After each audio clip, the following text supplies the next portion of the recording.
G'day, I'm Charlie Pryde. And I'm Jennifer Pryde. Welcome to our YouTube channel, Pride of the Villages. Well, today we're going to go back in time a little bit and talk about when I was young. As a child, I loved to read. I read through all the classics and everything, but one of my favorite books was called The Yearling by Marjorie Rawlings. I just loved that book. So fast forward to the present, Charlie and I were looking for places to spend some time at, and we discovered that the author of The Yearling spent time in an area called Cross Creek, which was only about an hour away from the Villages. So one Sunday we decided to visit and check out this historic site.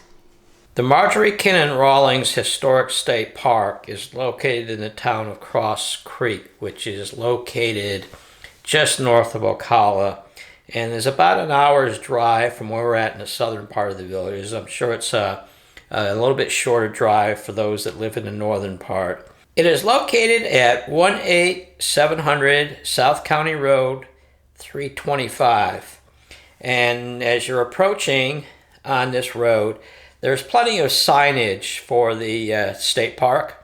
And when you enter, you'll see a dirt parking lot over to the right-hand side. Park your car. There is an honor fee cash kiosk of vehicle fee of $3. So make sure you bring cash. There is no credit card or debit card machine. The park is open from 9 a.m. to 5 daily.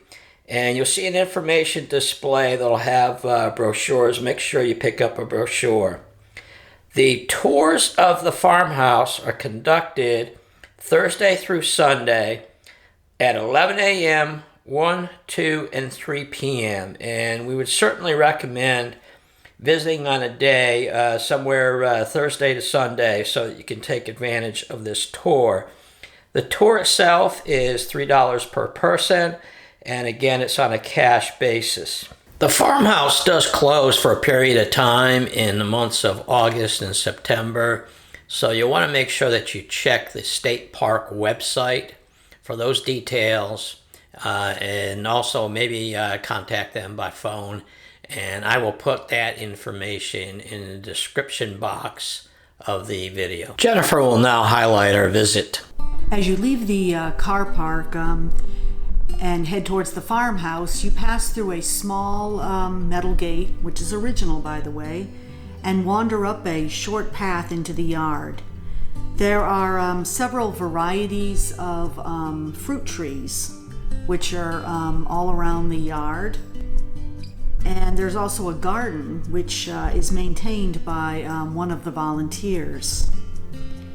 So before our tour started, we decided to explore the grounds a little bit, and we were really entertained by the chickens, which were running after each other and just randomly darting around the yard. They have two chicken coops that are also kept up by the volunteers.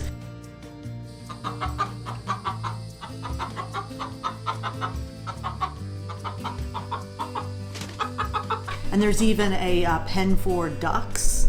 So there was a little bit of life there, animals, since it was a farm.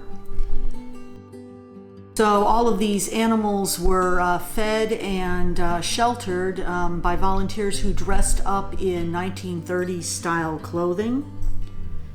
So another building besides the farmhouse was the barn. Now, it wasn't the original because I believe the original was destroyed, but when they rebuilt it as a replica of what had originally been there, and they added some safety features to make it a little more hurricane-proof.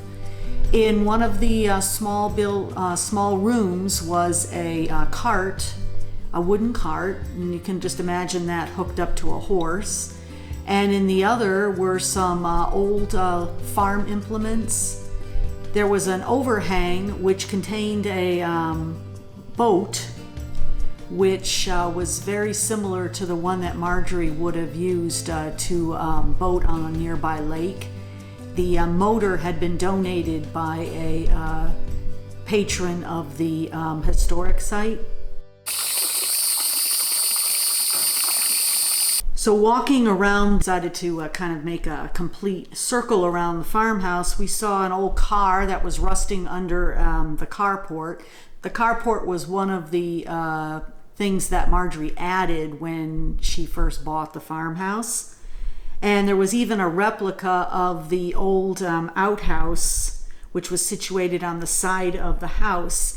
A funny story, I started reading her autobiography, Cross Creek, and one of her uncles devised a system to tell whether somebody was in the outhouse by putting up a red flag. So if you saw the red flag, somebody was in the outhouse. But what would happen is people would forget to take it down, so it would stay up, and people would think that somebody was in the outhouse for hours until somebody went and explored and found out no, they had just left it up. So the house, which Marjorie and her first husband moved into, was originally 3 buildings. The original building was built in the 1800s, and then there were 2 outbuildings added for tenant farmers. Marjorie went ahead and had them all combined into one building, and you can tell when you're walking in the house that there are some step ups or step downs, and that is where they added flooring to connect the buildings. Another thing that she did was she put a porch all the way around the house, and part of it was screened in. And I was very impressed by the screened in porch, since this is actually what they still have in Florida, the lanais. So our tour guide was a very knowledgeable and really entertaining woman in her mid-70s. So one amazing thing that she told us about the house was how much of the author's actual possessions were in the house.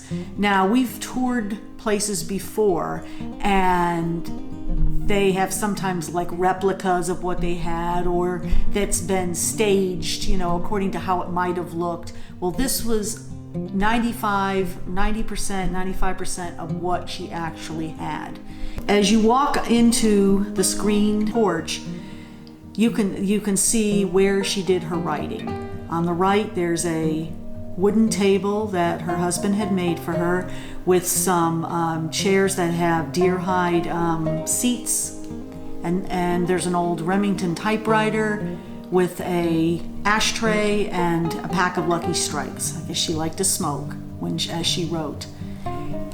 It all gives the impression that she just left for a short break, maybe to walk in her orange groves, and that she'd be back at any moment to go ahead and seat herself, light a cigarette, and start tapping away on her Remington.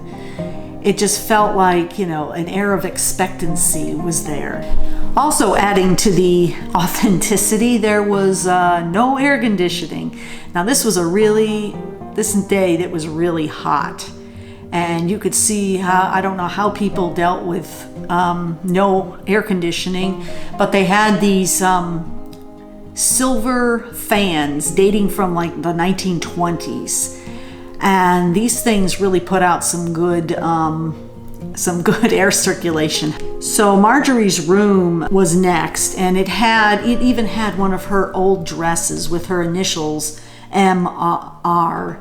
on the bed, as if waiting for her to put it on to go to some type of event.